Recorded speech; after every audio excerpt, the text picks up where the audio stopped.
இந்த மாரி மோசமான ஆள நான் பார்த்ததே இல்லங்க. நம்ம 1 வாரத்துக்கு முன்னாடி ஒரு சிஸ்டருக்கு கொரியர் போட்டுட்டோம். அவங்க 2 நாள் முன்னாடி வரைக்குமே பேமெண்ட் ரிட்டர்ன் குடுங்க. எப்ப மெசேஜ் பண்ணாலும் காலையில பார்த்தீங்கன்னா, காலையிலேயே மெசேஜ் வந்துரும். இல்ல நைட்டு வரும். அக்கா எனக்கு பேமெண்ட்ட ரிட்டர்ன் குடுங்க. ஆர்டர் வரல. அதே தாங்க சொல்வாங்க. சரின்னு சொல்லிட்டு நான் ரிட்டர்ன் குடுக்குறேம்மா வெயிட் பண்ணுங்க. கொரியர் வரலன்னா, கொரியர்ல என்ன ப்ராப்ளம் இருந்துச்சுன்னா, கண்டிப்பா நான் ரிட்டர்ன் குடுத்துர்றேன்னேன்.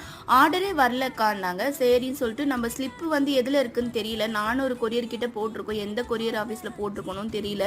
எல்லாத்தையும் செக் பண்ணி பார்த்துட்டு அதுக்கப்புறம் எதில் போட்டிருக்கேன்னு பார்த்து அவங்க கிட்ட கேட்டதுக்கு அவங்க என்ன சொல்கிறாங்கன்னா, நீங்கள் போட்டு ஒரு 2 நாள்லேயே அவங்களுக்கு கொரியர் போயிடுச்சு. அவங்க வீட்டில் யார் வாங்கியிருக்கா, எந்த டைமுக்கு வாங்கியிருக்காங்க எல்லாமே என்கிட்ட இருக்குது.